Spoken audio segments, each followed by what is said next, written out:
বিশেষ করে যদি আমরা ভাইরাসের কথা বলি, সেই ভাইরাসে কিন্তু ডিএনএ থাকে না। মিশার তিনি প্রথম কি করলেন, এই যে পুঁজের কোষ, এই পুঁজের কোষ থেকে নিউক্লিয়াসটাকে আইডেন্টিফাই করলেন, নাম দিলেন নিউক্লিন। এই হচ্ছে একটা নিউক্লিওটাইডের গঠন, যেখানে একটা মুখ রয়েছে, এইদিকে একটা কান, এইদিকে একটা, দুটো কান। আর এটাই হচ্ছে মেন বুনিয়াদ ডিএনএ এবং আরএনএ এর স্ট্রাকচার বোঝার জন্য, যেখানে সারা জীবন এটা কাজে লাগবে।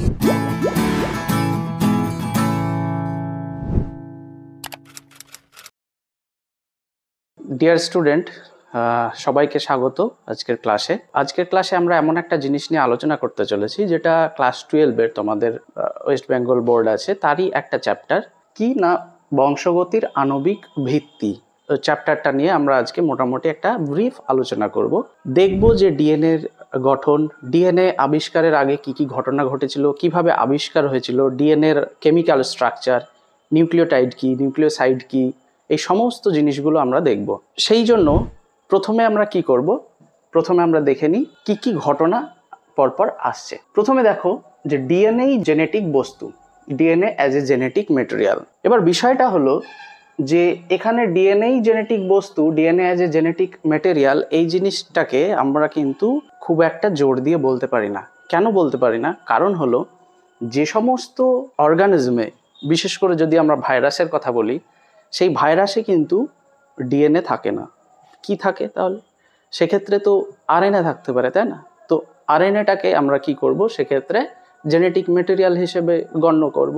তো সেক্ষেত্রে ডিএনএ জেনেটিক বস্তু, DNA as a genetic material আমরা কখন বলতে পারবো? তখনই বলতে পারবো যে বিশেষ করে প্রোক্যারিওটিক, উন্নত যারা ইউক্যারিওটিক অর্গানিজম, তাদের ক্ষেত্রেই এই জিনিসটা আমরা বলতে পারবো যে DNA as a genetic material. পরবর্তীতে কি আসছে, ডিএনএ কে জিনগত পদার্থ অর্থাৎ বংশগতির ধারক ও বাহক বলা হয়। এই জিনিসগুলো সব ধাপে ধাপে আসবে। যে ছোট থেকে আমরা এই জিনিসগুলো শুনে আসছি, জিন হলো বংশগতির ধারক বাহক, এরকম শুনেছি।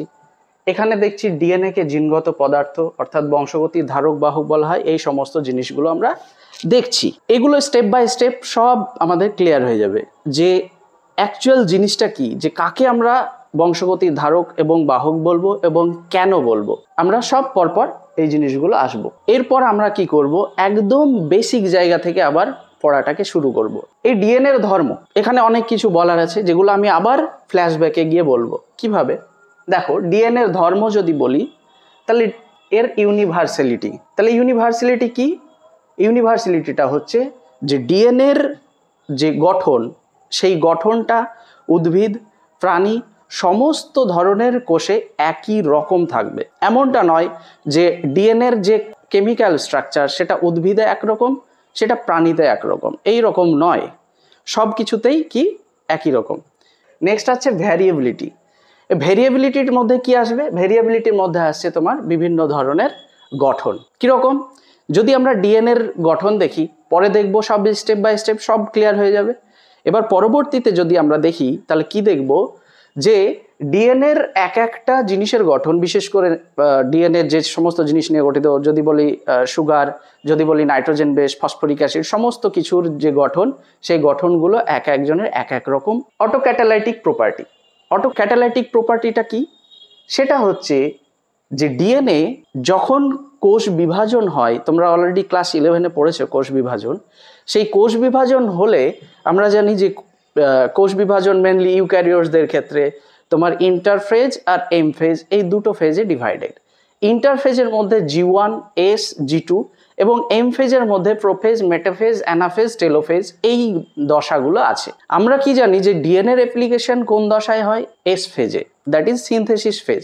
তো সিনথেসিস ফেজে যখন ডিএনএ রেপ্লিকেট হয়, সেই ডিএনএকে রেপ্লিকেট করার জন্য বাইরে থেকে আমাদের কোনো স্টিমুলাস দিতে হয় না, বাইরে থেকে কোনো কিছু দিতে হয় না। কারণ কি, ডিএনএ নিজস্ব প্রপার্টি রয়েছে, ডিএনএ নিজেই নিজে কি করতে পারবে? রেপ্লিকেট করতে পারবে। তার একটা আলাদা মেকানিজম রয়েছে, তার একটা আলাদা প্রসিজিওর রয়েছে, সেটা আমরা ইন ডিটেলে পরবর্তীতে পড়বো। ডিএনএ রেপ্লিকেশন তোমাদের রয়েছে, ডিএনএ রেপ্লিকেশন পড়ানো হবে, তখন এই সমস্ত জিনিসগুলো পরপর আসবে। নেক্সট হচ্ছে মিউটেশন। মিউটেশনের বাংলা যদি বলি, পরিব্যক্তি।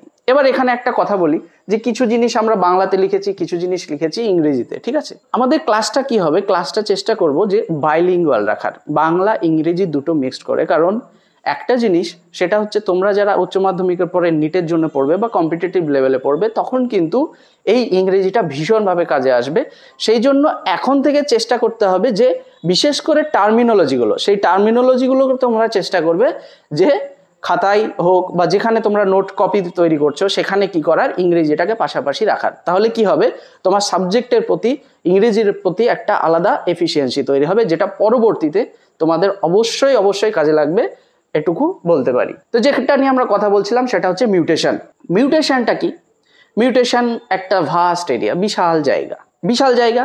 সেই জায়গা নিয়ে আমরা কথা বলতে আসিনি, আমরা আজকে বেসিক যে ডিএনএ সম্পর্কে সেটা নিয়ে আলোচনা করব। মিউটেশনটা বিশেষ কিছু নয়, যে ডিএনএর যে নাইট্রোজেন বেস রয়েছে বা বিভিন্ন ধরনের যে স্ট্রাকচার রয়েছে সেখান থেকে কিছু চেঞ্জ হয়ে যাওয়া, পরিবর্তন, সেই পরিবর্তনটাই হচ্ছে আলটিমেট মিউটেশন। ব্যাস এইটুকুই জেনে রাখো। মিউটেশন যখন আলাদাভাবে পড়ানো হবে তখন ডিটেলে সেই সমস্ত জিনিসগুলো আলোচনা করা হবে। কোয়ান্টিটি, এবার কোয়ান্টিটি যদি দেখি তাহলে কি দেখব, যে ধরো সাপোজ এই একটা সেল, তাহলে এই সেলের মধ্যে নিউক্লিয়াস রয়েছে, আর এই নিউক্লিয়াসের মধ্যে কি রয়েছে আমরা জানি, ক্রোমাটিন জালিকা। এই আলটিমেট আমি কোথায় আসছি, ডিএনএতে আসছি। তাহলে এখানে যদি দেখি তাহলে কি দেখব, যে ক্রোমোজোম। তাহলে ক্রোমোজোম কি? ক্রোমোজোম কিছুই না, ক্রোমোজোম হচ্ছে কি, যে ডিএনএটা, সেই ডিএনএটা হাইলি কনডেন্সড অবস্থায় এর মধ্যে একটা সাইজের মধ্যে রয়েছে। এবার কেন রয়েছে না রয়েছে এইগুলোও অন্য ক্লাসে আলোচনা করা হবে, বা আমরা পরবর্তীতেই আলোচনা করব যে ডিএনএ এই রকম কেন ক্রোমোজোম অবস্থায় থাকছে। তাহলে ক্রোমোজোমের মধ্যেই কি আছে, ডিএনএ রয়েছে। এবার কি বলছিলাম, যে কোয়ান্টিটি। এবার কোয়ান্টিটি যদি বলি তাহলে ধরো একটা সোমাটিক সেল বা দেহকোষ, তাহলে আমাদের বডিতে প্রচুর এরকম কোষ আছে। সাপোজ আমি ধরে নিলাম একটা জাস্ট একটা এরিয়ার যে এরকম কিছু কোষ রয়েছে, এই কোষে কি রয়েছে, ডিএনএ রয়েছে। তাহলে কোয়ান্টিটি যেটা, সেই ডিএনএর কোয়ান্টিটি এটাতে বেশি আছে, এটাতে কম আছে, এটাতে কম আছে, এটাতে বেশি আছে, এরকম কিন্তু হবে না। কি হবে, সমস্ত সেলে ডিএনএর কোয়ান্টিটি এবং ক্রোমোজোম নাম্বার সমান থাকবে। আর ক্রোমোজোম নাম্বার সমান থাকা মানেই হচ্ছে ডিএনএর কোয়ান্টিটিটা সমান থাকা। নেক্সট আমরা যদি দেখি কি দেখব, ডিএনএ ও আরএনএর গঠন। ডিএনএ আর আরএনএর গঠন নিয়ে আমরা আলোচনা করব। এখান থেকে আমরা একদম স্টেপ বাই স্টেপ ডিএনএর গঠন দেখব বা আরএনএর গঠন দেখব।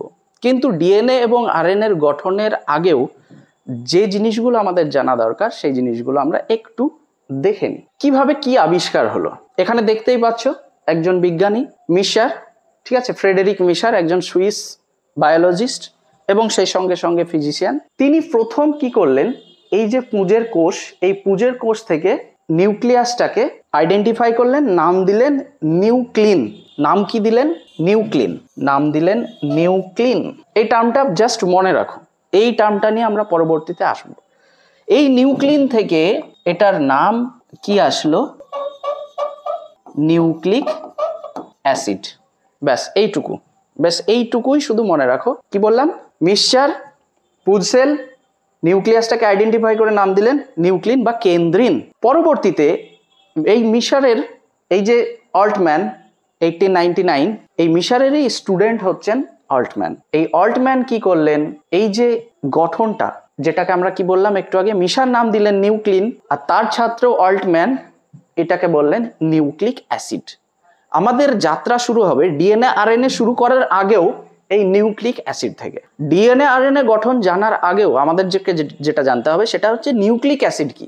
কারণ নিউক্লিক অ্যাসিডের কনসেপ্ট যখন তুমি বুঝে যাবে তখন ডিএনএ আরএনএর গঠন কিছুই না। আমরা আসবো পরপর। কোসেল। কোসেল কি করলেন, নাইট্রোজেন বেস, ফসফরিক অ্যাসিড এবং সুগারের উপস্থিতি প্রথম লক্ষ্য করলেন। নাইট্রোজেন বেস, ফসফরিক অ্যাসিড, সুগারের উপস্থিতি, তার মানে ডেফিনেটলি যদি আরএনএর গঠন দেখি বা ডিএনএর গঠন দেখি তাহলে আমরা কি দেখতে পাবো, nitrogen base, phosphoric acid, sugar.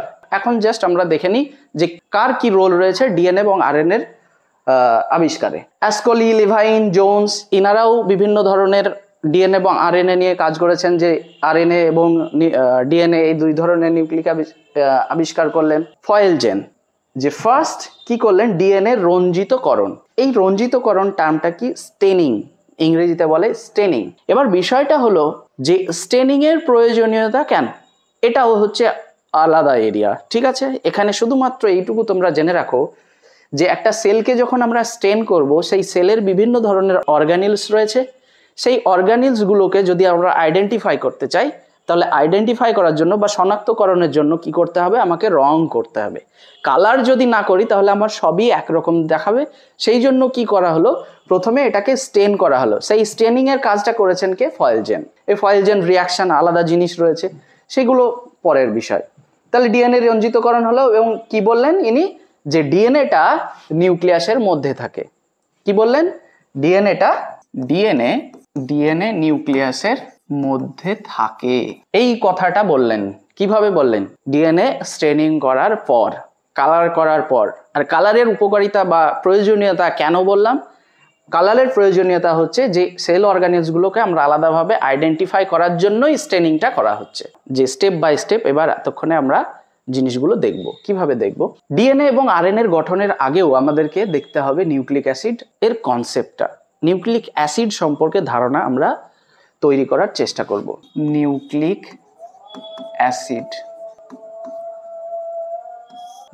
Acid সম্পর্কে যদি আমরা দেখতে চাই, একটা ধারণা রেডি করতে চাই, তাহলে আমাদেরকে আগে এই বিষয়টা কি সেটা দেখে নিই।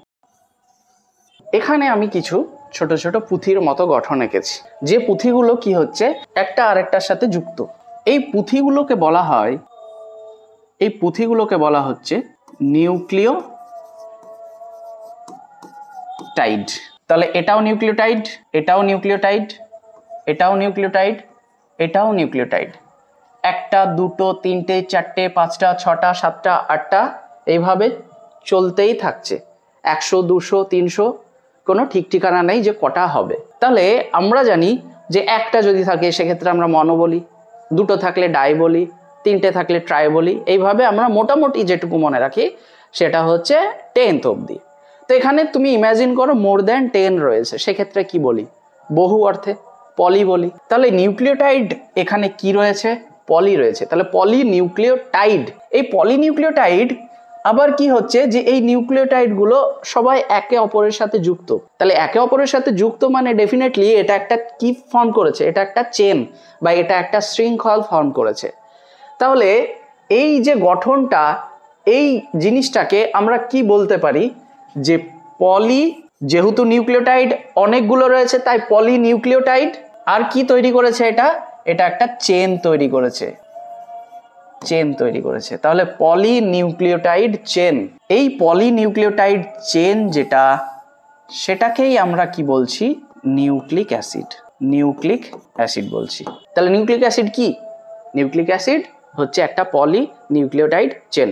তাহলে পলিনিউক্লিওটাইড চেন কি, অনেকগুলো নিউক্লিওটাইড একে অপরের সাথে যুক্ত থাকবে। নেক্সট কি দেখছি, যে এই একটা নিউক্লিওটাইড আর একটা নিউক্লিওটাইডের সাথে যুক্ত রয়েছে। তাহলে এই যে যুক্ত হওয়ার জায়গাটা, যদি এটাকে ব্রিজ আমরা ইমাজিন করি বা আমরা যদি বন্ডই বলি, এই যে বন্ডটা, এই বন্ডটার নাম হচ্ছে ফসফোডাইস্টার বন্ড। কেন আসলো, কারণ হচ্ছে দুটো নিউক্লিওটাইড, দুটো হলে কি বলি, ডাই বলি, তাহলে ডাই এস্টার বন্ড।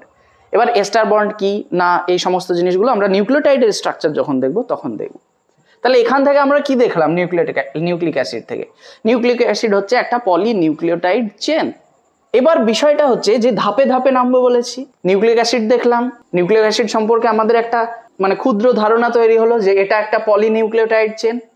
এবার এখানে পলি মানে জানি বহু, চেন মানে একটা শৃঙ্খল, কিন্তু নিউক্লিওটাইড কি, এখানে নিউক্লিওটাইড সম্পর্কে তো আমি বলিনি।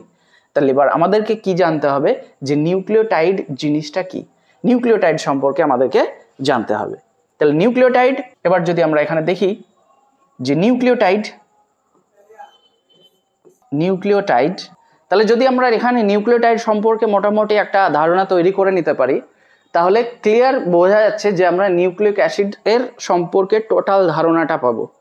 আর এটাই হচ্ছে মেন বুনিয়াদ ডিএনএ এবং আরএনএ এর স্ট্রাকচার বোঝার জন্য, যেখানে সারা জীবন এটা কাজে লাগবে। তাহলে নিউক্লিওটাইডের যদি আমরা ধারণা তৈরি করতে চাই, তাহলে কি দেখব, এখানে যদি আমরা দেখি পরপর নিউক্লিওটাইড, এই নিউক্লিওটাইডের যদি আমরা গঠন দেখি, যে নিউক্লিওটাইড কিভাবে তৈরি হচ্ছে, এর মধ্যে কি কি রয়েছে, তাহলে নিউক্লিওটাইডের মধ্যে আমরা মেনলি তিনটে জিনিস দেখতে পাবো। এবার এখানে আমি যদি একটু অ্যানিমেশন ফর্মে দেখি জিনিসটা কি, তাহলে এই সাপোজ এই হচ্ছে একটা ফেস। এবার কি দেখব, এর একটা কি থাকবে, এই একটা কান, আর আরেকটা যদি আমরা দেখেই নিই, এই হচ্ছে আর একটা কান। তাহলে আমরা একটু জাস্ট ব্যাপারটাকে ফানি হিসেবে দেখছি যে এই হচ্ছে একটা নিউক্লিওটাইডের গঠন, যেখানে একটা মুখ রয়েছে আর এক পাশে এই দিকে একটা কান, এই দিকে একটা, দুটো কান। তাহলে এবার যদি নিউক্লিওটাইডটাকে আমরা দেখি যে আমরা কোনটাকে মুখ বলছি, কোন দুটোকে কান বলছি, তাহলে কি দেখতে পাবো, একদম যেটাকে আমরা ফেস বা মুখমণ্ডলের সাথে তুলনা করছি সেটা হচ্ছে সুগার, শর্করা। তাহলে এটা হচ্ছে শর্করা, যেটাকে আমরা রেড কালার দিয়ে ডিনোট করেছি। তাহলে আমরা রেড কালার দিয়েই লিখি, সেটা হচ্ছে নাইট্রোজেন বেস, নাইট্রোজেন বেস। তাহলে মুখটা কমপ্লিট, একদিকের কানও কমপ্লিট। তাহলে একটা কান দিলে হবে না, দুটো কান দিই। তাহলে অন্যটা কি পড়ে থাকলো, অন্যটা যেটা পড়ে থাকলো সেটা হচ্ছে ফসফরিক অ্যাসিড H3PO4। ক্লিয়ার? তাহলে মেন যে মুখটা সেটা হচ্ছে সুগার বা শর্করা, এই কানটা আমরা দেখছি নাইট্রোজেন বেস, এই দিকটা হচ্ছে কি ফসফরিক অ্যাসিড। তাহলে এই টোটাল জিনিসটা মিলে তৈরি করছে কি, এই টোটাল জিনিসটা মিলে তৈরি হচ্ছে নিউক্লিওটাইড। এবার এখানে আরেকটা জিনিস চলে আসে, সেটা হচ্ছে নিউক্লিওসাইড।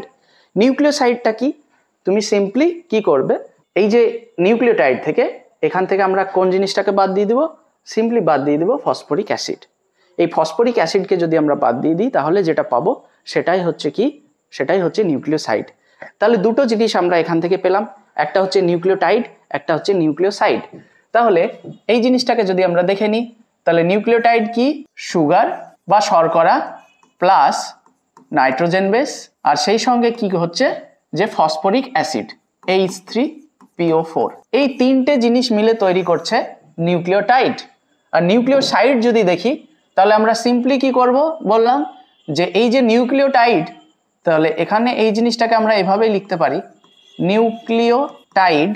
এই নিউক্লিওটাইড থেকে আমরা কি করব, PO4 একে আমরা বাদ দিয়ে দিলাম, যেটা পড়ে থাকলো সেটা হচ্ছে নিউক্লিওসাইড। এটা হলো নিউক্লিওসাইড। এই হচ্ছে নিউক্লিওটাইড আর হচ্ছে নিউক্লিওসাইড। আমরা অলরেডি বলেছি যে নিউক্লিক অ্যাসিডের ধারণা সেটা আগে এস্টাবলিশ করতে হবে। সেটা যদি এস্টাবলিশ হয়ে যায় তাহলেই একমাত্র আমরা ডিএনএ এবং আরএনএ এর গঠন সম্পর্কে জানতে সফল হব। আমরা দেখলাম যে পলিনিউক্লিওটাইড চেনটাই হচ্ছে নিউক্লিক অ্যাসিড। নিউক্লিওটাইডকে আমরা ভেঙে দেখছি, এর মধ্যে রয়েছে শর্করা, একদিকে নাইট্রোজেন বেস আর একদিকে ফসফরিক অ্যাসিড। এবার আমি তো আস্তে আস্তে কভারগুলো তুলছি, আস্তে আস্তে বইটা দেখছি, খুলছি, পেজগুলো উল্টাচ্ছি। তো উল্টে আমরা যখন দেখছি তখন আমরা কি দেখতে পাচ্ছি যে এখানে sugar, phosphoric acid, nitrogen base, এগুলো সম্পর্কেও আমাকে জানতে হবে। এগুলো সম্পর্কে যদি আমি না জানি তাহলে কিন্তু আমি নিউক্লিওটাইড সম্পর্কে জানতে পারবো না।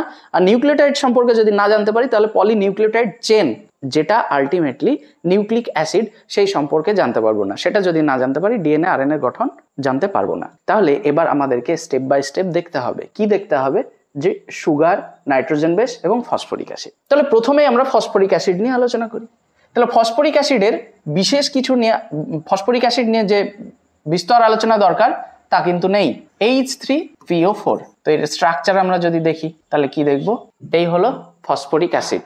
তাহলে আমাদের যেটা গোল ছিল বা এম ছিল সেটা হচ্ছে স্টেপ বাই স্টেপ নিউক্লিওটাইডটাকে ভেঙে দেখা। তাহলে এটা গেল ফসফরিক অ্যাসিড, এটা গেল ফসফরিক অ্যাসিড।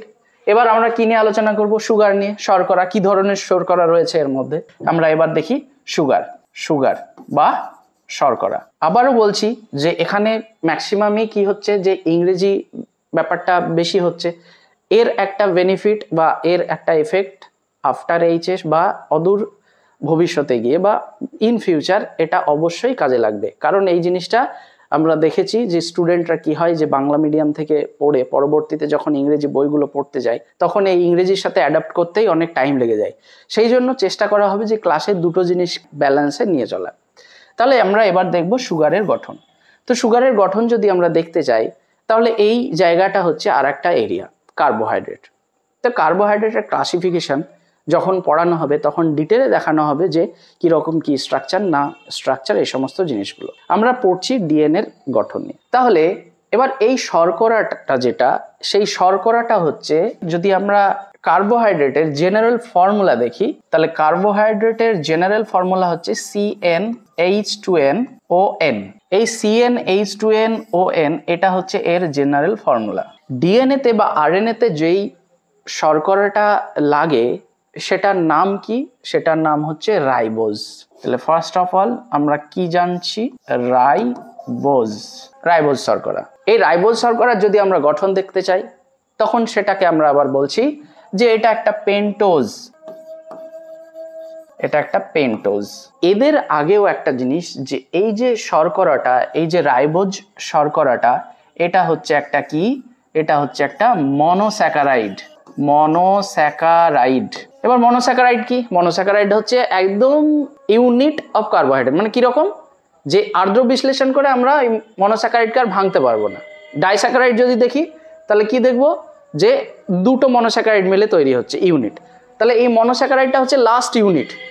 যদি আমরা পলিস্যাকারাইড ধরি তাহলে পলিস্যাকারাইডকে ভেঙে ভেঙে ভেঙে ভেঙে একদম শেষে যেটা পাবো সেটা হচ্ছে মনোস্যাকারাইড। ক্লিয়ার?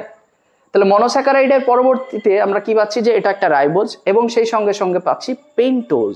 পেন্টোজ কথাটা কোথা থেকে আসছে? পেন্টা থেকে। পেন্টা মানে কি? 5। তাহলে এই পেন্টোজ এটা আসছে কোথা থেকে? পেন্টা মানে হচ্ছে 5।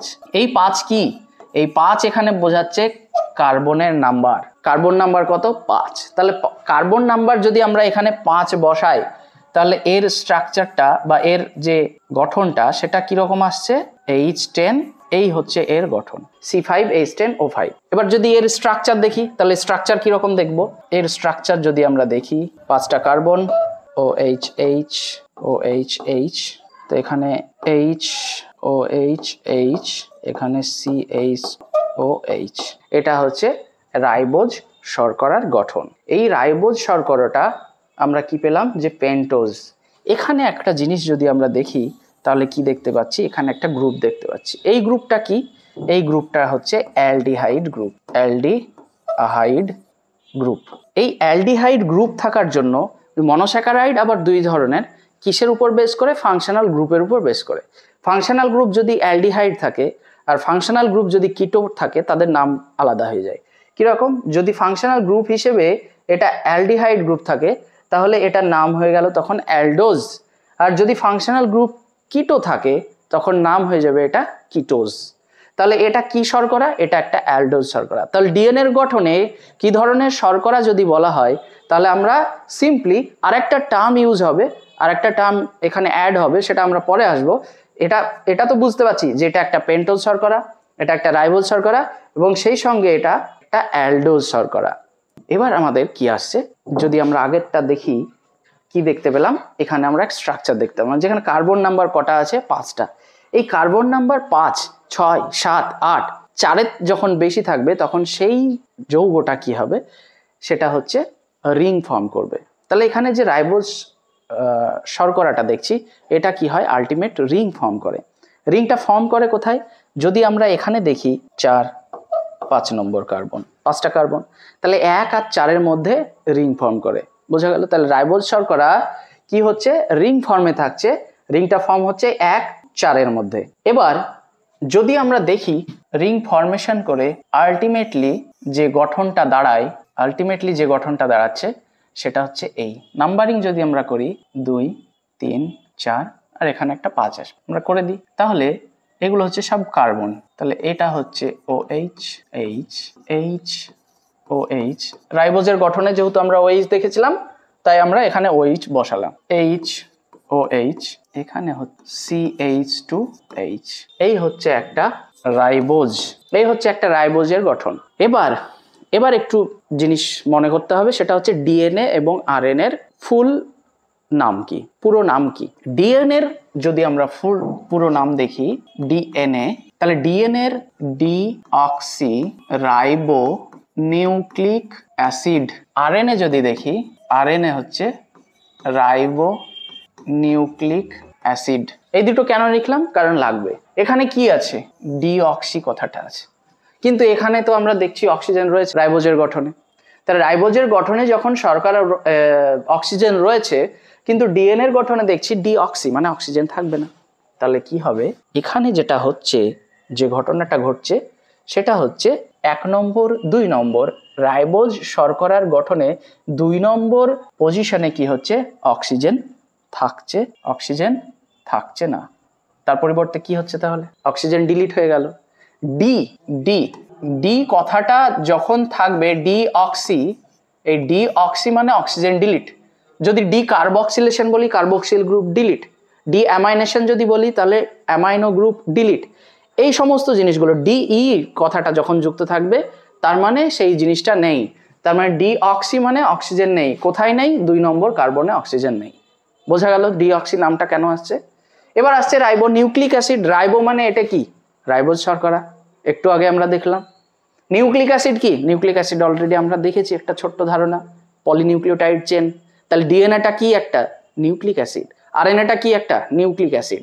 তাহলে নিউক্লিক অ্যাসিডকে কয় ভাগে ভাগ করতে পারি আমরা? 2 ভাগে। না, একটা হচ্ছে ডিএনএ ডিঅক্সিরাইবো নিউক্লিক অ্যাসিড, একটা হচ্ছে আরএনএ রাইবো নিউক্লিক অ্যাসিড। এবার তাদের গঠন কিরকম, কি না ইতিবৃত্তান্ত, সেটা আমরা নিউক্লিক অ্যাসিডের মধ্যে দিয়ে যাচ্ছি। যে নিউক্লিক অ্যাসিড সম্পর্কে যদি আমরা জেনে যাই, তাহলে আমাদের পুরো বিষয়টা ক্লিয়ার হবে। তাহলে এই হচ্ছে আলটিমেট আমরা কি পেয়ে গেলাম, তাহলে ডিঅক্সি রাইবোজ শর্করা। যদি আরএনএতে কি ধরনের শর্করা মানে ইউজ হয়, ব্যবহার হয় বা থাকে, সেটা যদি জিজ্ঞেস করি, তাহলে ডেফিনেটলি কি হবে, ডিঅক্সি কথাটা ছিল, এখানে ডিটা যদি বাদ দিয়ে দিই, আসছে কি? অক্সি। তাহলে রাইবোনিউক্লিক অ্যাসিড বা আরএনএর গঠনে আমরা সিম্পলি কি দেখতে পাবো, এখানে 2 নম্বর কার্বনে অক্সিজেন থাকবে। বোঝা গেল? 2 নম্বর কার্বনের সাথে যে হাইড্রক্সিল গ্রুপ রয়েছে, সেখানে অক্সিজেন যুক্ত হয়ে থাকবে, মানে হাইড্রক্সিল গ্রুপ থাকবে। ঠিক আছে, বোঝা গেল? তাহলে এই হচ্ছে আমাদের ডিঅক্সি রাইবোজ শর্করার গঠন।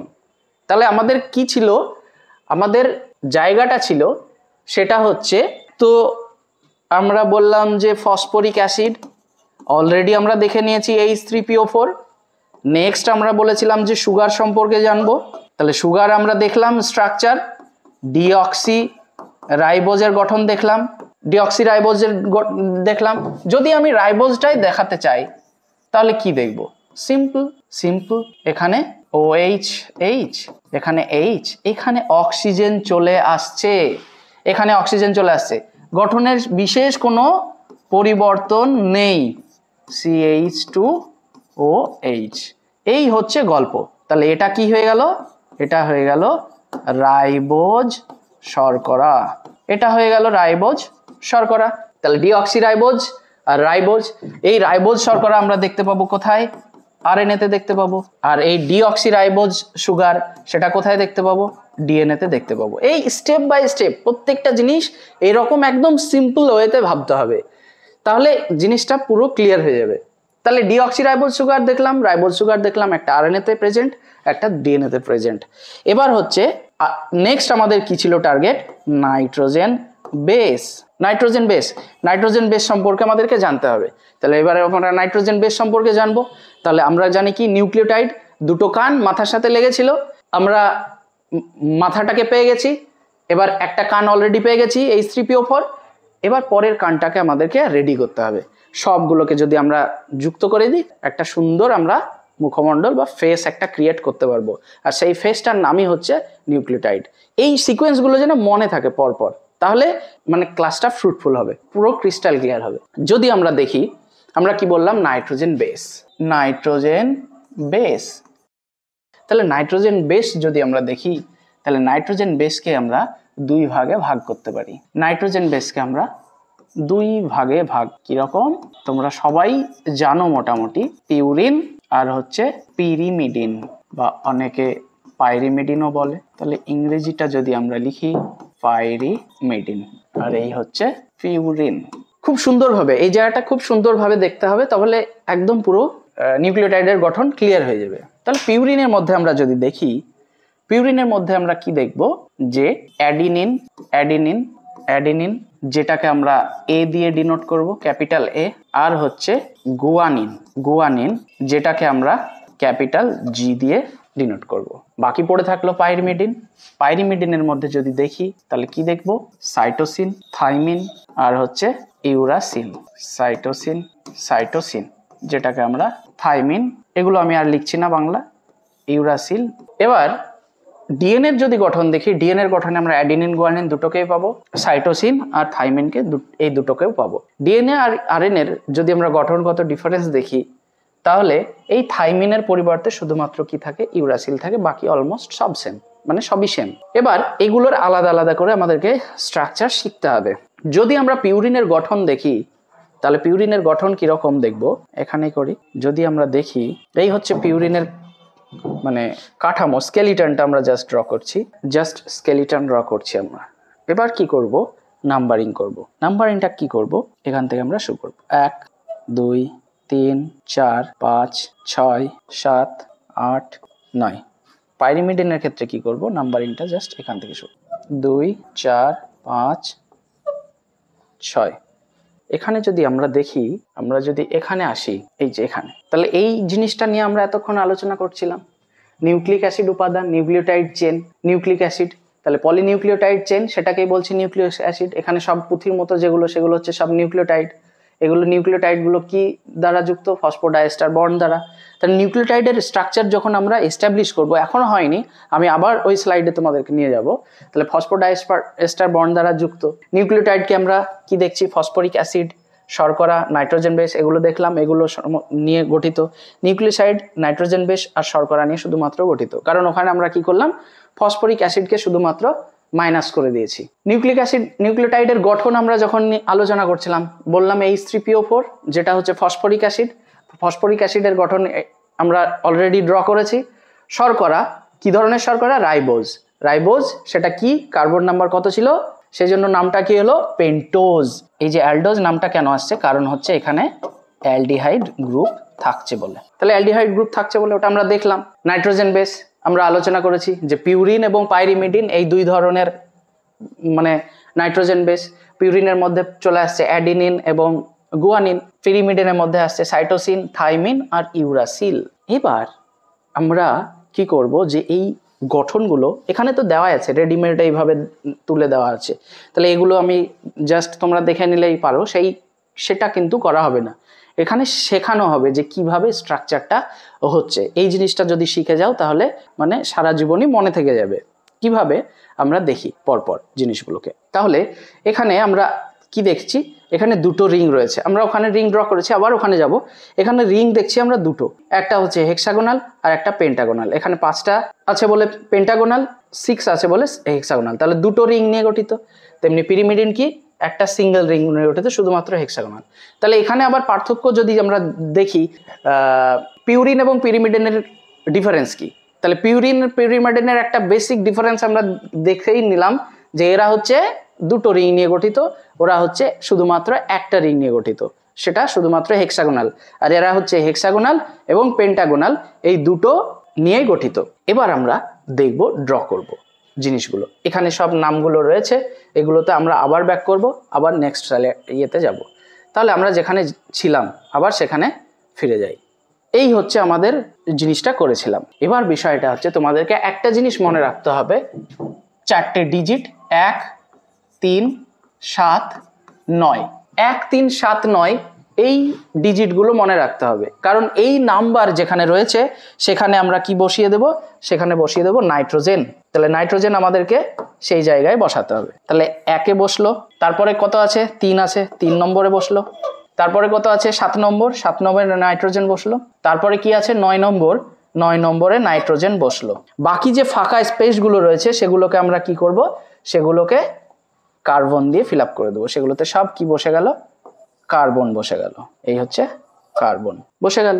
এবার আমাদেরকে পরের স্টেপে কি করতে হবে, বন্ড দিতে হবে। কি বন্ড, ডাবল বন্ড। তাহলে একটার অল্টারনেটিভ আর একটাতে আমরা কি করব, ডাবল বন্ড দেবো। যদি আমরা এখান থেকে শুরু করি, এখান থেকে যদি শুরু করি, তাহলে এখানে একটা বন্ড দিলাম, এটার পর কোথায় যাবে, এটা যাবে, তাহলে এটার পর এখানে, এটার পর এখানে। এখানে যদি আমরা ডাবল বন্ড দিতে চাই, এটার পর এটা, তাহলে ভ্যালেন্সি মিলবে না। তাহলে এই হলো আমাদের, প্রথমে কি করলাম, যে কাঠামোটা তৈরি করলাম, স্কেলিটনটা তৈরি করলাম, একটা হেক্সাগোনাল আর একটা পেন্টাগোনাল রিং, দুটো মিলে পিউরিন তৈরি করছে। পিউরিনের কাঠামোটা আমরা রেডি করলাম। তারপরে দিলাম 1 3 7 9 এতে নাইট্রোজেন। তাহলে এখানেও আমরা কি করব, 1-এ নাইট্রোজেন দিব আর 3-এ নাইট্রোজেন দেব।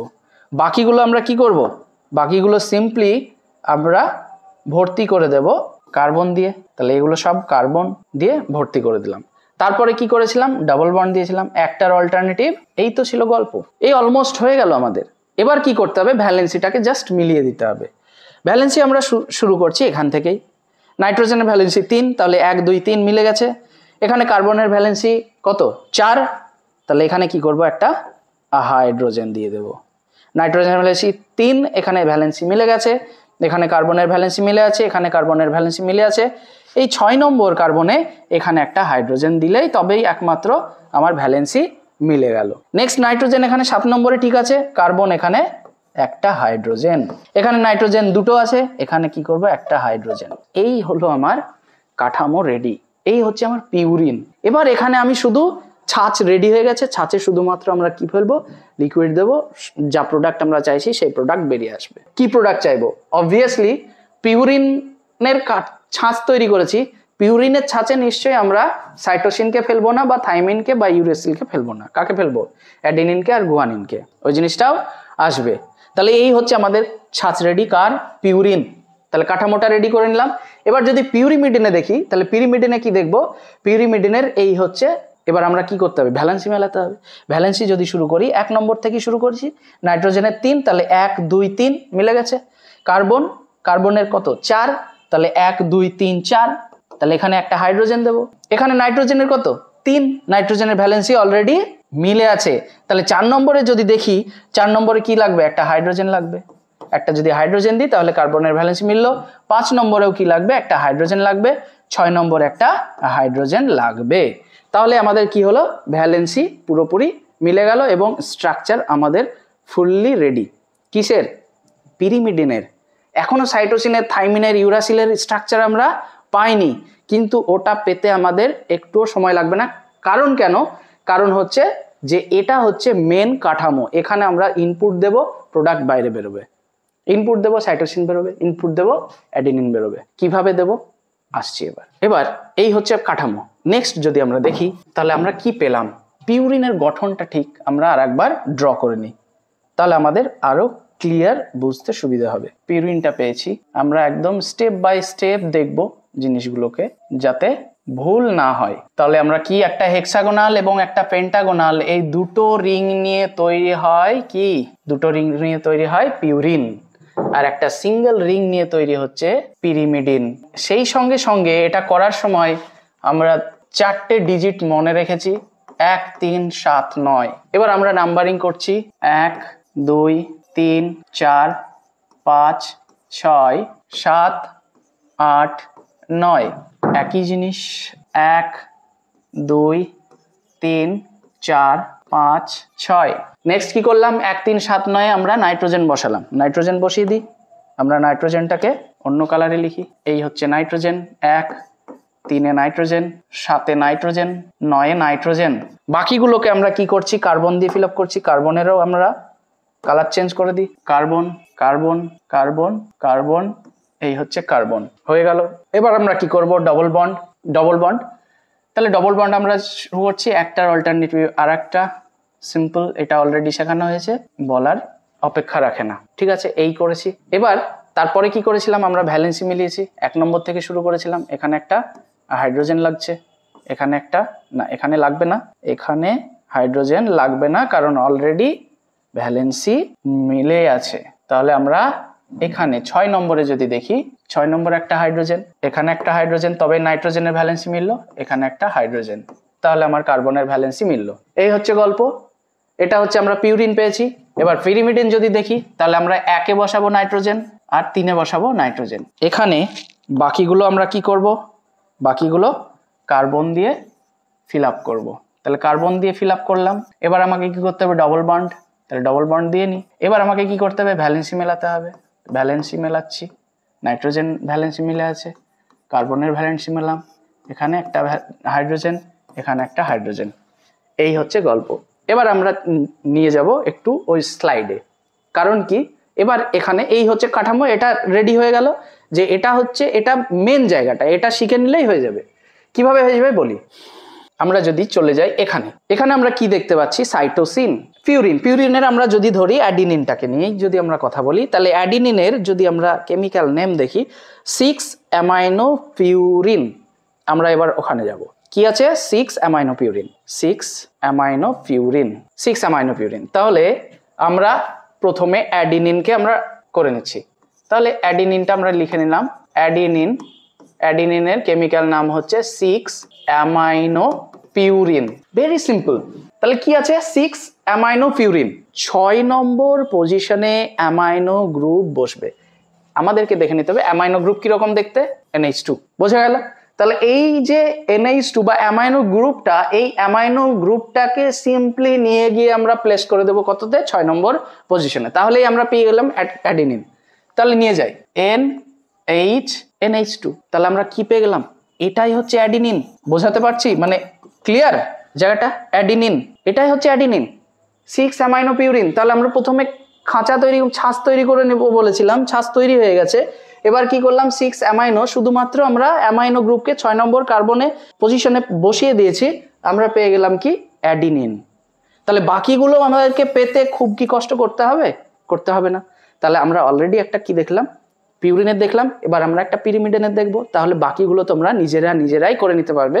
ইভেন এগুলো তোমরা নিজেরা চেষ্টা করো, তাহলেই হবে। যদি না হয় তাহলে আমাকে জিজ্ঞেস করবে, কমেন্ট বক্স রয়েছে, সেখানে তোমরা কমেন্ট করবে। কোনো ধরনের কোয়েশ্চেন যদি থাকে সেটাও তোমরা কমেন্টের মাধ্যমে জানাবে। যাই হোক, তাহলে এই পেলাম। এবার আমাদেরকে কি করতে হবে, কিছুই করতে হবে না, কারণ হচ্ছে সব ভ্যালেন্সি মিলে আছে, সুতরাং ভ্যালেন্সি মেলানোর গল্প আর নেই। এবার আমরা কি করব, 6 অ্যামিনো পিউরিন অ্যাডিনিন পেয়ে গেলাম। এবার আমরা একটা পিরিমিডিনের স্ট্রাকচার দেখি। তাহলে পিরিমিডিনের স্ট্রাকচার যদি দেখি, তাহলে পিরিমিডিনে কি পাবো, সাইটোসিন পাবো। দেখে নি সাইটোসিনের কেমিক্যাল নেম কি আছে। সাইটোসিন যদি দেখি 2-oxy-4 অ্যামিনো পিরিমিডিন। কি বললাম, 2-oxy-4 অ্যামিনো পিরিমিডিন। তাহলে সাইটোসিন যদি আমরা করতে চাই, ধরে নিলাম এখানেই cytosine 2-oxy-4 amino pyrimidine, sorry purine নয়, এটা পাইরিমিডিন। তাহলে 2-oxy মানে 2 নম্বরে কি যাবে, অক্সিজেন যাবে। তাহলে 2 নম্বর কোথায়, এখানে 2 নম্বর। তাহলে 2 নম্বরে আমরা কি দেব, অক্সিজেন দেব। তাহলে এখানে কি করতে হবে, হাইড্রোজেনটাকে আমাকে কি করতে হবে, ওড়াতে হবে। কেন ওড়াবো, কারণ হচ্ছে ভ্যালেন্সি মেলানোর জন্য। তাহলে এখানে আমরা কি দিলাম, এখানে আমরা সিম্পলি অক্সিজেনকে দিয়ে দিলাম। তাহলে এরকম হবে, 2-oxy হলো, 4 অ্যামাইনো, তাহলে 4 নম্বরে কি হবে, অ্যামাইনো গ্রুপ বসলো, আমার হয়ে গেল 2-oxy-4 amino pyrimidine, that is cytosine. এটা হচ্ছে সাইটোসিনের স্ট্রাকচার। এবার এর স্ট্রাকচারে তো ভুল রয়েছে। কেন ভুল রয়েছে, কারণ আমি ভ্যালেন্সি মেলাইনি। এবার আমাকে কি করতে হবে, ভ্যালেন্সি মেলাতে হবে। ভ্যালেন্সি মেলাতে যদি যাই, তাহলে আমাকে এখানে কার্বনের, অক্সিজেনের ভ্যালেন্সি 2 হয়ে আছে, কার্বনের ভ্যালেন্সি এখানে কি হয়ে আছে, 5 হয়ে আছে। তাহলে 5 যদি হয়ে থাকে, তাহলে আমাকে এটাকে কি করতে হবে, সিঙ্গেল বন্ড। ক্লিয়ার। এই সিঙ্গেল বন্ড করতে গিয়ে একদিক ঠিক করতে গিয়ে অন্য দিক কি হয়ে যাচ্ছে, ভুল হয়ে যাচ্ছে। তাহলে নাইট্রোজেনের ভ্যালেন্সি কত হয়ে আছে, 2, কিন্তু আমরা জানি কত, 3। তাহলে একটা হাইড্রোজেন দিয়ে দেবো, ভ্যালেন্সি মিলে গেল। এখানে কি আছে, কার্বনের ভ্যালেন্সি 4 হয়ে আছে, কার্বনের ভ্যালেন্সি 4 রেডি আছে, কার্বন ভ্যালেন্সি 4, নাইট্রোজেন ভ্যালেন্সি 3। তাহলে এটা হয়ে গেল সাইটোসিনের স্ট্রাকচার, 2-oxy-4 অ্যামিনো পাইরিমিডিন। তাহলে এটা আমরা কি পেয়ে গেলাম, 2-oxy-4 amino pyrimidine, that is cytosine. এই হলো স্ট্রাকচার। তাহলে এইভাবে স্ট্রাকচারগুলোকে ড্র করতে হবে, adenine, guanine, cytosine, thymine, uracil, এই সমস্ত জিনিসগুলো। তাহলে এই জিনিসটা খুব সুন্দর করে তোমরা দেখে নাও। আরেকবার বলে দিচ্ছি, যদি আমরা দেখতে চাই পিউরিন এবং পাইরিমিডিনের স্ট্রাকচার ড্র করতে চাই, তাহলে প্রথমে আমাকে কি করতে হবে, পিউরিনের স্ট্রাকচারে একটা হেক্সাগোনাল, পেন্টাগোনাল, দুটো রিং তৈরি করতে হবে, আর এখানে শুধুমাত্র হেক্সাগোনাল রিং তৈরি করতে হবে। পিউরিনের স্ট্রাকচার নিয়ে যদি আমরা কথা বলি, তাহলে এই হেক্সাগোনাল রিং প্রথমে ড্র করার পর 1 3 7 9 আমরা নাইট্রোজেন বসাবো, 1 3 7 9 আমরা নাইট্রোজেন বসাবো, বাকিগুলো কি করব, কার্বন দিয়ে ভর্তি করে দেব। তারপরে কি করব, ডবল বন্ড দেব, যেভাবে আমরা দিয়েছি, একটার অল্টারনেটিভ আর একটা ডবল বন্ড দেওয়ার পর ভ্যালেন্সি আমরা মেলাবো। তাহলে আমাদের কি হলো, পিউরিনের ছাঁচ রেডি হয়ে গেল বা কাঠামোটা রেডি হয়ে গেল। এই স্কেলিটন যখন রেডি হয়ে গেল, তখন আমরা কি করছি, যে নাইট্রোজেন বেস তার কেমিক্যাল নামটা আমরা কি দেখছি, 6 অ্যামিনো পিউরিন। তাহলে 6 নম্বরে কি জাস্ট বসিয়ে দিচ্ছি, অ্যামিনো গ্রুপ। তাহলে আমরা পেয়ে গেলাম কি, 6 অ্যামিনো পিউরিন, সেটাই হচ্ছে অ্যাডিনিন। নেক্সট আমরা যদি পাইরিমিডিন বলি, পাইরিমিডিনে 1 3 7 9 আমরা পাবো না, কি পাবো, 1 আর 3 পাবো। তাহলে 1 আর 3 নাইট্রোজেন বসিয়ে দাও, বাকিটা তুমি কার্বন দিয়ে ভর্তি করে দাও, বন্ড ভ্যালেন্সি মিলিয়ে দিলেই কেমিক্যাল নেম দিয়ে 2 অক্সি, 2 নম্বরে অক্সিজেন, 4 নম্বরে অ্যামিনো, গল্প শেষ। কি হয়ে গেল? সাইটোসিন। এই হচ্ছে স্ট্রাকচার। তাহলে আমরা কি পেয়ে গেলাম? এখানে নাইট্রোজেন বেসের স্ট্রাকচার কিভাবে ড্র করে এটা যদি তোমরা শিখে নিতে পারো বা এটা যদি একটু প্র্যাকটিস করো, কিভাবে প্র্যাকটিস করবে এটা তো যা দেখেই নিলে, আমরা যদি পরের একদম যেটা নিয়ে আমরা কথা বলছিলাম যেখানে পিউরিন পাইরিমিডিন, এখানে যদি আমরা দেখি যে এই যে, তাহলে অ্যাডিনিনটা আমরা দেখলাম যে 6 অ্যামিনো পিউরিন, গুয়ানিনটা দেখলাম যে 6 অক্সি 2 অ্যামিনো পিউরিন, তাহলে 6 অক্সি যদি হয় তাহলে 6 নম্বরে অক্সিজেন চলে গেছে, 2 নম্বর কি এসছে? 2 নম্বরে এসছে অ্যামিনো গ্রুপ, ঠিক আছে? 2 নম্বরে অ্যামিনো গ্রুপ চলে এসছে, সরি, আর হচ্ছে 6 নম্বরে অক্সিজেন চলে এসছে। তাহলে কি হয়ে গেল? এটা 6 oxy 2 amino purine, that is guanine, সেটাই হচ্ছে গুয়ানিন। সাইটোসিন আমরা অলরেডি দেখেছি। থাইমিন যদি দেখি 5 মিথাইল, তাহলে 5 নম্বরে মিথাইল গ্রুপ আর 4 নম্বরে অক্সিজেন, ঠিক আছে? 5 মিথাইল 4 অক্সি পাইরিমিডিন, তাহলে এটা হয়ে গেল। নেক্সট কি? ইউরাসিল। ইউরাসিল যদি দেখি 2,4 ডাই অক্সি পিরিমিডিন। না, এখানে আমরা কি দেখেছি? 2 নম্বরে আর হচ্ছে 4 নম্বরে, তাহলে এটা একটু ভুল রয়েছে। 5 মিথাইল 2,4 ডাই অক্সি পিরিমিডিন, ঠিক আছে? এটাকে একটু কারেকশন করার প্রয়োজন রয়েছে, এটা তোমরা করে নেবে। এখানে 5 মিথাইল 2,4 ডাই অক্সি পিরিমিডিন, ঠিক আছে? কারণ দুটো অক্সিজেন রয়েছে, একটা 2 নম্বরে একটা 4 নম্বরে, তার জন্য 2,4 die oxy pyrimidine. Clear? Next আমরা ইউরাসিলের ক্ষেত্রে যদি দেখি তাহলে 2,4 ডাই অক্সি পিরিমিডিন 2 নম্বরে আর 4 নম্বরে অক্সিজেন রয়েছে, ইউরাসিলের গঠন রেডি। এই হচ্ছে আমাদের নাইট্রোজেন বেস তৈরি হয়ে গেল। আমরা কোথা থেকে শুরু করেছিলাম? নিউক্লিক অ্যাসিড, নিউক্লিওটাইড, নিউক্লিওটাইডকে আমরা ভাঙছি, পেলাম ফসফরিক অ্যাসিড, পেন্টোজ সুগার বা অ্যালডোজ সুগার বা রাইবোজ সুগার, হোয়াটএভার যেটা আমরা পেয়েছি সেটা হচ্ছে ডিঅক্সি রাইবোজ সুগার। যদি ডিএনএর গঠন দেখি, আরএনএ দেখলে তাহলে রাইবোজ সুগার। আমরা কি বলেছিলাম যে নাইট্রোজেন বেসও পেয়ে গেলাম, একটা সুন্দর ফেস এঁকেছিলাম, দুটো কান এঁকেছিলাম, এবার এই কানগুলোকে আমরা যুক্ত করব, তাহলে আমরা পেয়ে যাব নিউক্লিওটাইডের গঠন। এই নিউক্লিওটাইড গঠনগুলো যখন একে অপরের সাথে যুক্ত থাকবে, হয়ে গেল সেটা একটা নিউক্লিওটাইড চেন। আর নিউক্লিওটাইড চেন যখন তৈরি হয়ে গেল, তখনই তৈরি হয়ে গেল ডিএনএ আর RNA, that is nucleic acid. এবার আমরা আসছি নেক্সট, নিউক্লিওটাইডের গঠন। এটা হচ্ছে আমাদের মেন একটা জায়গা। তাহলে আমরা দেখেই নি কিভাবে ড্র করব। তাহলে ফার্স্ট অফ অল আমরা যে কোনো একটা নাইট্রোজেন বেস নিয়ে নিই। তাহলে আমরা সাইটোসিনকেই নিলাম, 2 oxy 4 amino purine, 2 oxy 4 amino purine. তাহলে আমরা চলে যাই, আমরা যেখানে ছিলাম আবার সেখানে ফিরে যাব, এখানে ফিরে আসব। আমরা কি করব? 2 অক্সি 4 অ্যামিনো পিরিমিডিন, তাহলে এটা হচ্ছে সাইটোসিনের স্ট্রাকচার। এবার আমাদেরকে করতে হবে নিউক্লিওটাইডের মেন জায়গাটা। মনে পড়ছে? এই স্ট্রাকচার চেনা চেনা লাগছে? অলরেডি আমরা কি করেছিলাম? এটার গঠন অলরেডি দেখে বসে আছি। তাহলে এইচ, যেহেতু এটা ডিঅক্সি রাইবোজ সুগার করছি, এখানে তোমরা রাইবোজও করতে পারো, তার গঠনেও একই রকম ঘটনা ঘটবে, বিশেষ কিছু চেঞ্জ হবে না, ঠিক আছে? তাহলে CH2OH। তাহলে একটা কান যেটা অলরেডি খুব সহজ, সেটাকে আমরা প্রথমে কি করব? ড্র করব। এটা বুঝতেই পারছো, আর বলার অপেক্ষা রাখে না, অলরেডি দেখে নিয়েছো। এটা কি? Phosphoric acid, H3PO4। আর একদিকে কি থাকবে? নাইট্রোজেন বেস থাকবে, অন্য কানটা আমরা বলেছিলাম। তাহলে নাইট্রোজেন বেস আমরা এখানে কি নিয়েছি? এখানে নিয়েছি। তাহলে এখানে আমরা কি পেয়েছি? NH, আর এখানে অক্সিজেন। তাহলে 3 নম্বর এখানে নাইট্রোজেন যাবে, এটা C, এখানে হচ্ছে C।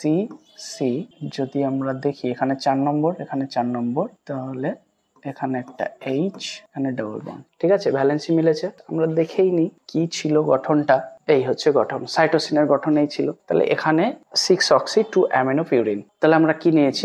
এখানে নিয়েছি সাইটোসিনকে, তাহলে এখানে একটা H দিতে হবে, তবে কার্বনের ভ্যালেন্সি মিলবে। একটা ডবল বন্ড পাচ্ছি, তাহলে এখানে আমাদের হাইড্রোজেনের প্রয়োজন, এখানে হাইড্রোজেনের প্রয়োজন নেই, এখানে নাইট্রোজেন।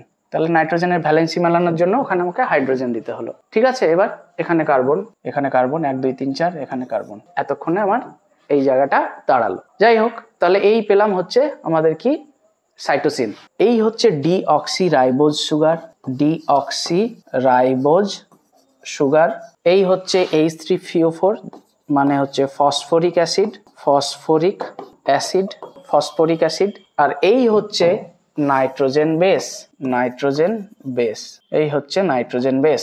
তাহলে এবার কি হচ্ছে, এরা যুক্ত হচ্ছে।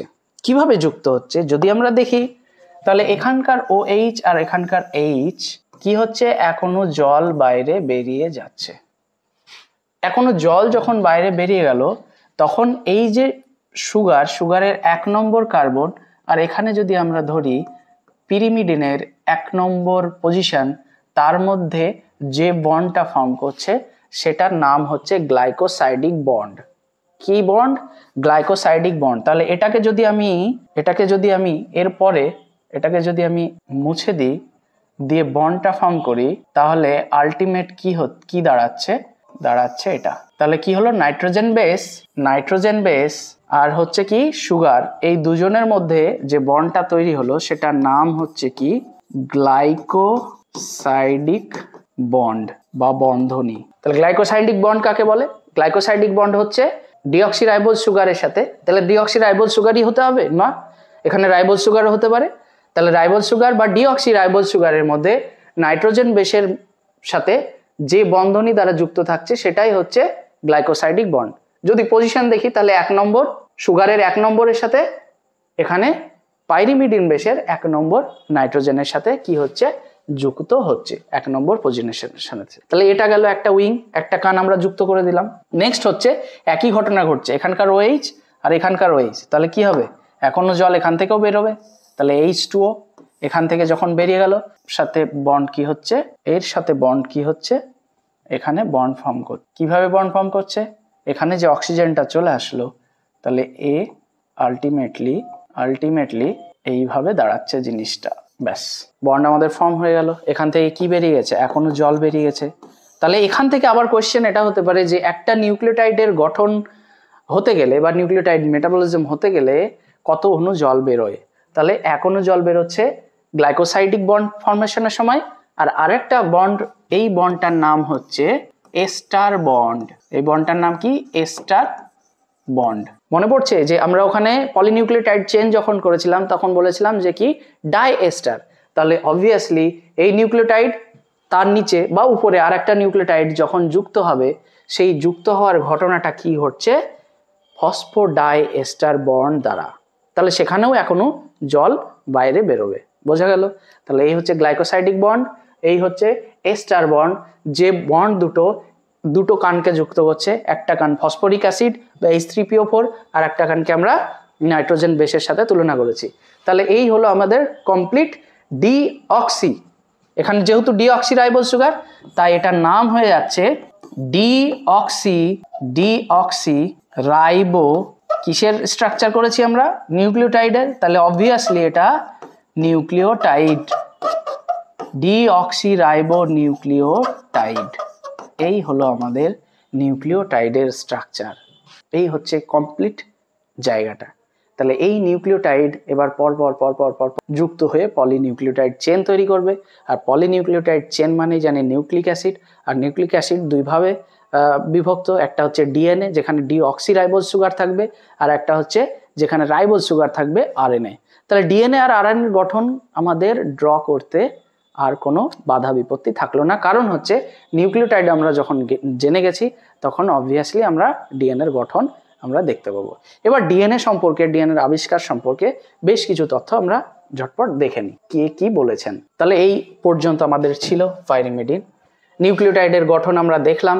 নিউক্লিওটাইডের গঠন এখানে যখন আমরা দেখছি, এটা হচ্ছে যে নাইট্রোজেন বেস। তাহলে নাইট্রোজেন বেস যখন যুক্ত হচ্ছে তখন কার সাথে যুক্ত, এই বন্ডটার নাম কি হচ্ছে, গ্লাইকোসাইডিক বন্ড, গ্লাইকোসাইডিক বন্ড।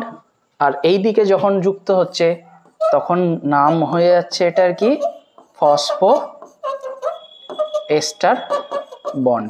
এই হচ্ছে নিউক্লিওটাইড, আমরা অলরেডি দেখে নিয়েছি একদম খুব সুন্দরভাবে। আমরা দেখি পরের ঘটনা কি ঘটছে। এবার আসছে কিছু জিনিস। একজন রোজালিন্ড ফ্র্যাঙ্কলিন আর একজন মরিস উইলকিন্স এখানে একটা টেকনিক ইউজ করে ইনারা এই ছবিটা পেয়েছিলেন। এইসব টেকনিক হ্যান এসবের মধ্যে যাওয়ার সেইভাবে দরকার নেই, মূল জায়গাটা পরে, এগুলো তোমরা পরে জানবে, কিন্তু তোমাদের জানা উচিত এই দুটো নাম, সেই সঙ্গে সঙ্গে এই ছবিটা যেন মাথার মধ্যে থাকে।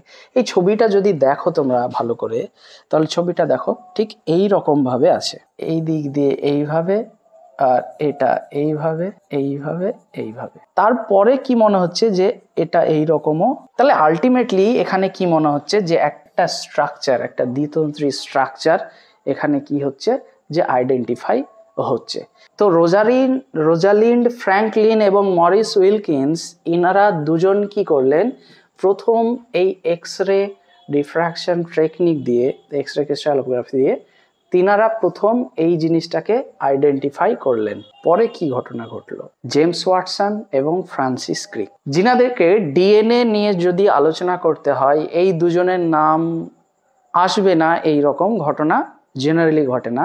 আগের দুজনের যে দুজনকে আমরা দেখলাম, যে রোজালিন্ড ফ্র্যাঙ্কলিন এবং মরিস উইলকিন্স, ইনাদের যে এই ফটোগ্রাফিক প্লেটে যে ছবিটা ইনারা পেয়েছিলেন একটা এক্স রে সোর্স দিয়ে, যেখানে এই ছবির উপর ভর করে জেমস ওয়াটসন এবং ফ্রান্সিস ক্রিক তিনারা ডিএনএ ডাবল হেলিক্যাল স্ট্রাকচার আবিষ্কার করলেন। ডিএনএ ডাবল হেলিক্যাল স্ট্রাকচার মানে কি, যে আমরা নিউক্লিক অ্যাসিডের কি দেখলাম, গঠন দেখলাম, যেখানে নিউক্লিক অ্যাসিড কি একটা পলিনিউক্লিওটাইড চেন। তো ইনারা যেটা আবিষ্কার করলেন যে ডিএনএ পলিনিউক্লিক অ্যাসিড অবভিয়াসলি, কিন্তু এর আগে অনেকগুলো সায়েন্টিস্টের আমরা নাম দেখলাম, তিনারা বিভিন্ন ধরনের, কেউ ডিএনএ স্টেনিং করেছেন, কেউ পুজের সেল থেকে জিনিসটাকে নাম দিয়ে নিউক্লিন নাম দিয়েছেন, সমস্ত কিছু দেখেছি। এগুলো ডিএনএ ডাবল হেলিক্যাল স্ট্রাকচার আবিষ্কারের অনেক আগে। তাহলে সেই সমস্ত তথ্যগুলো, সেই সমস্ত রিসার্চগুলো তিনারা কাজে লাগিয়েছেন, এবং তিনারা যে জিনিসটা সব থেকে বেশি কাজে লাগিয়েছেন সেটা হচ্ছে যে ফ্র্যাঙ্কলিন এবং মরিস উইলকিন্সের তিনাদের কাজ। সেই ছবিটার উপর ভর করে তিনারা কি বললেন, যে ডিএনএ ডাবল হেলিক্যাল স্ট্রাকচার মানে ডিএনএ হচ্ছে দ্বিতন্ত্রী গঠন। ডিএনএ দ্বিতন্ত্রী গঠন। আমরা তো একতন্ত্রীর স্ট্রাকচার দেখলাম, কি দেখলাম, যে পলিনিউক্লিওটাইড চেন দেখলাম, এরকম কিছু ছোট ছোট পুঁথি করেছি, মালা করেছি, আমরা বলেছি যে এটাই নিউক্লিক অ্যাসিড। তাহলে এটা যদি নিউক্লিক অ্যাসিড হয়, তাহলে এখানে নিউক্লিওটাইডগুলো পরপর পরপর যুক্ত হয়ে আছে। তাহলে আর একটা যদি আমরা মালা করি এখানে, তাহলে এটাও তো একটা চেন, পলিনিউক্লিওটাইড চেন। এই দুটো চেন যখন একে অপরকে পেঁচিয়ে অ্যান্টি প্যারালাল অবস্থায় অবস্থান করছে, তখনই সেটাকে আমরা বলছি ডিএনএ।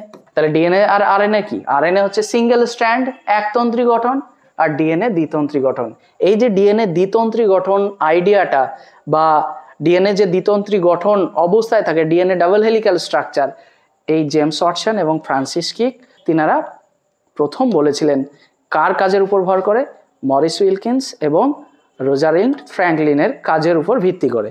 এবং তিনারা কি পেলেন, এনারা নোবেল পুরস্কার পেলেন। কে কে, জেমস ওয়াটসন, ফ্রান্সিস ক্রিক আর হচ্ছে মরিস উইলকিন্স। কিন্তু আনফর্চুনেটলি রোজালিন্ড ফ্র্যাঙ্কলিন নোবেল পুরস্কার পাননি। যাই হোক, ফিজিক্যাল স্ট্রাকচার অফ ডিএনএ। তাহলে এবার ফিজিক্যাল স্ট্রাকচার অনেকগুলো পয়েন্ট রয়েছে। আমরা ক্লাসটাকে কি করছি, আমরা ফিজিক্যাল স্ট্রাকচার ডিএনএর আরও ডিটেল কিছু ইনফরমেশন আমরা কি করব, আমরা নেক্সট ক্লাসে অবশ্যই আলোচনা করব। নেক্সট ক্লাসে আলোচনা করার আগে কিছু জিনিস আমরা বলে রাখি, সেটা হচ্ছে যে এই মোটামুটি যেটুকু আলোচনা আমরা করলাম, যে একটা ব্রিফ ডিসকাশন ডিএনএ নিয়ে, এই আলোচনাটা কতটা তোমাদের কাজে লাগলো বা কতটা তোমরা শিখতে পারলে সেটা অবশ্যই তোমরা জানাবে। এবং জানানোর পরে সেই সঙ্গে সঙ্গে তোমরা কিছু কোয়ারিজ যদি থাকে, যে কিছু জিজ্ঞাসা, যে এই ইনফরমেশন বা এই ইনফরমেশন বা এই জিনিসটা কি, সেই সমস্ত যা কিছু জিজ্ঞাসা তোমরা অবশ্যই জানাবে। এবং যদি আরও কিছু জানার থাকে তাহলে সেটাও তোমরা জানাবে, যে এখানে যদি কোনো কিছু অ্যাড করার থাকে। অবশ্যই আমরা আপকামিং ক্লাসগুলোতে আরও বেশি করে আমরা চেষ্টা করব ক্লাসগুলোকে আরও ইনফরমেটিভ করার। এবং এই ক্লাসগুলোতে যেটা জেনারেলি করা হবে সেটা হচ্ছে তোমাদেরকে শেখানো হবে, ঠিক আছে? তোমাদেরকে পড়ানোর থেকে বেশি কি হবে, শেখানো হবে।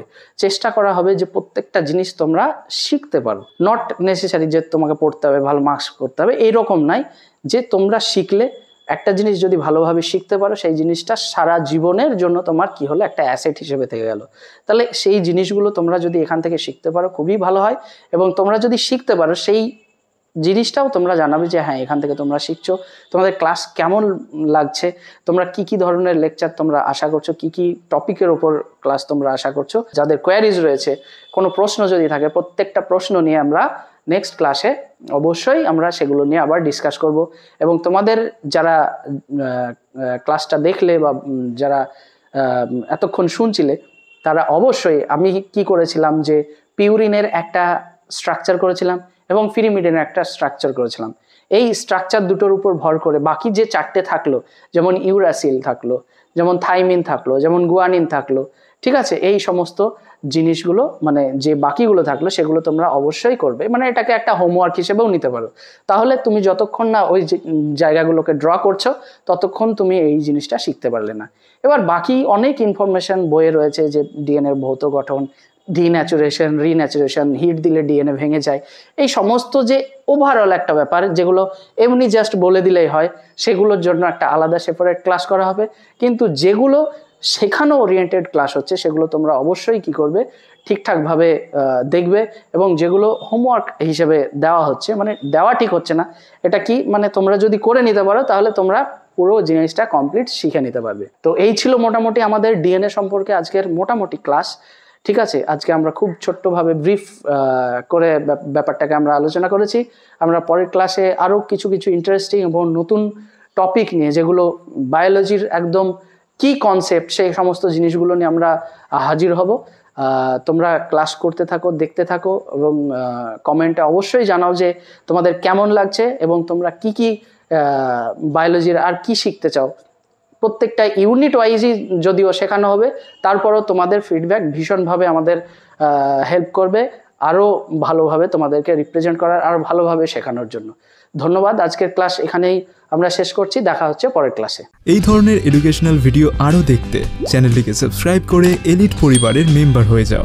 Thank you so much and always remember, knowledge worth sharing.